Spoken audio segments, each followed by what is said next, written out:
Imagine a majestic lion pacing back and forth in its enclosure. However, humans might think that this is funny or cute. This behavior, often seen in zoos, is a sign of zoochosis, which is the psychological distress that animals in captivity experience. Many people can safely say that they have been to the zoo or have wanted to go to the zoo. Most of the time, parents take their children to the zoo. Unfortunately, the excitement of seeing fantastic animals overrides the reality that not all animals in captivity want to live the rest of their lives in an enclosure rather than in the wild. The zoo, often seen as a fun outing with family and friends, should be viewed through a different lens. We must shift our focus from our entertainment to the well-being of these animals. First, we will review the harmful effects of zoos. Second, we will cover the reasons these problems exist. And third, we will discuss the solutions to this problem. Zoos are for human enjoyment and education. While we remain unharmed roaming any zoo and all of the beautiful creatures, zoo animals experience a different mental process. According to an article by Ecocation, published on May 3rd, 2024, animal behaviorists see zoo animals suffering from problems not seen in the wild.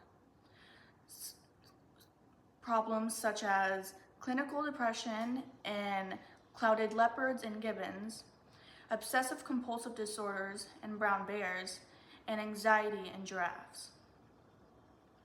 The worst piece of information that I've now found out is that some wild animals at the zoo struggle with mental illness due to the poor living conditions, and humans decide that instead of freeing these animals or giving them better living situations, they have to resort to psychotropic medication to combat these mental illnesses.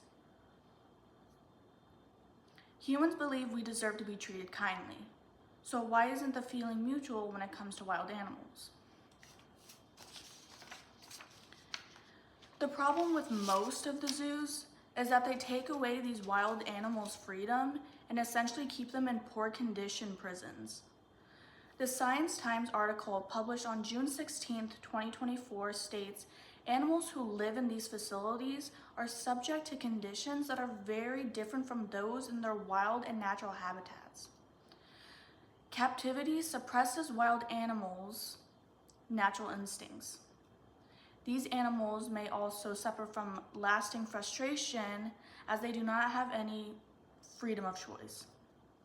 Another article published by bdnews24.com on July 7, 2024 mentions that Reza Khan, a wildlife zoo and safari park expert, notes that animals in captivity cannot exhibit natural behaviors due to their confinement.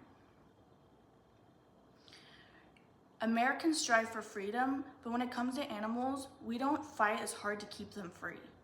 Humans tend to be selfish, and while we continue fighting for our freedom, fighting to keep our freedom, we neglect the animals of our world who also wish for the same exact thing. We can give these creatures a better, more sustainable life. People can take steps to eradicate the problem or at the very least minimize the harm, such as raising awareness of this problem, educating people on the harmful effects of zoos that treat their animals poorly,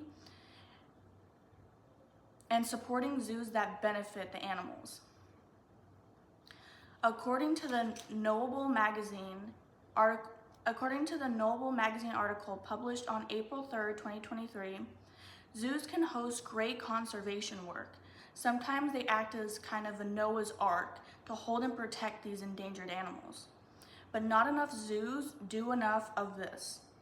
I support the recommendation made by some researchers that zoos should assign at least 10% of their income to biodiversity conservation.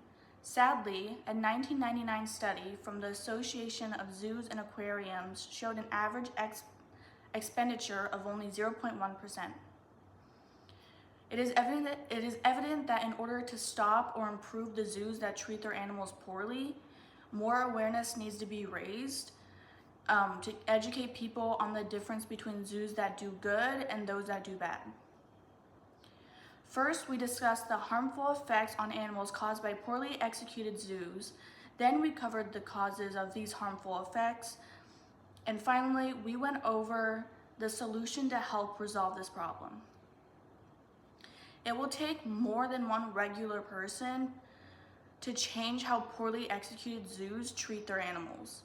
But educating everyone you know about the harmful effects of poor living conditions of these animals can raise awareness. The next time you want to go to a zoo, do your research. You never know who intends to put these animals on display rather than helping them.